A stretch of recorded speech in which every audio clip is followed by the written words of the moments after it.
সংস্কার এবং নির্বাচন যাতে একটা যৌক্তিক সময়ের মধ্যে হতে পারে, আমরা সে কথাই বারবার বলেছি। আমরা আশা করব তিনি সেটির প্রতি তিনি শ্রদ্ধা দেখাবেন এবং সেটার প্রতিফলন আজকে তার বক্তব্যের মধ্যে আসবে। আমরা তো বারবার বলেছি একটা কমপক্ষে মানে সময়টা জানা, তারিখটা জানা, যে কখন এটা দেওয়া হচ্ছে। এটা তো সম্পূর্ণ শিডিউল তো ঘোষণা করবে নির্বাচন কমিশন, কিন্তু সরকার সেটি করার ক্ষেত্রে সেটাকে ত্বরান্বিত করবেন এবং একটা ডেডলাইন দেবে যে এই সময়ের মধ্যে এটা করতে হবে।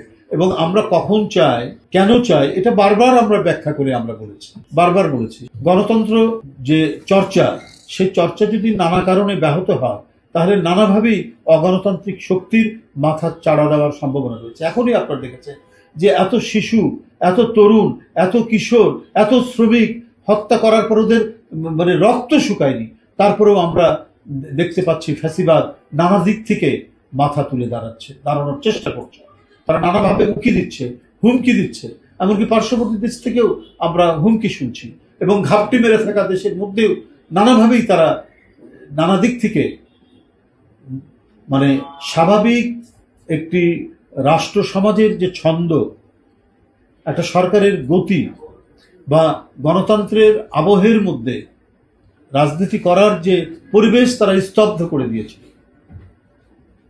দেশটাকে পৈতৃক সম্পত্তি মনে করে এবং জনগণের টাকা আত্মসাৎ করে 28 লক্ষ কোটি টাকা এই 15-16 বছরে তারা পাচার করেছে। শুধু হত্যা রক্তপাত নয়, হত্যা রক্তপাত করেছে, তারা লুট করবে, তারা অন্যের সম্পত্তি দখল করবে, তারা বাড়িঘর দখল করবে বিরোধী দল। আর এই জন্য কেউ যেন কোনো টু শব্দ না করে, এই কারণেই তারা আন্দোলন, এই কারণেই তারা কণ্ঠের আওয়াজ পেলে সেটাকে রক্তাক্ত পন্থায় স্তব্ধ করেছে।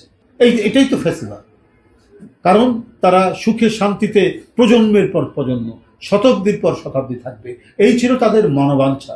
না হলে একটা দেশ থেকে 28 লক্ষ কোটি টাকা পাচার করতে পারে একটি রাজনৈতিক দল? ন্যূনতম দেশপ্রেম থাকলে তো এটা হওয়া সম্ভব নয়।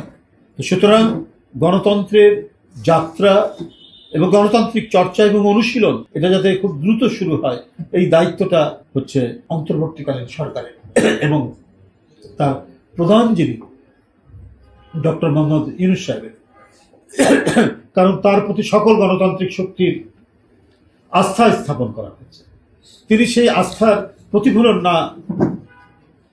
মানুষ সেই আস্থার প্রতিফলন দেখতে চায়। এই কারণেই যে সময়ের কথা আমরা বলেছি, সেই সময়ের মধ্যে একটা যৌক্তিক সময়, এবং আমরা বলিনি যে সংস্কার করা যাবে না, সংস্কার এবং নির্বাচন যাতে একটা যৌক্তিক সময়ের মধ্যে হতে পারে, আমরা সে কথাই বারবার বলে এসেছি। আমরা আশা করব তিনি সেটির প্রতি তিনি শ্রদ্ধা দেখাবেন এবং সেটার প্রতিফলন আজকে তার বক্তব্যের মধ্যে আসবে।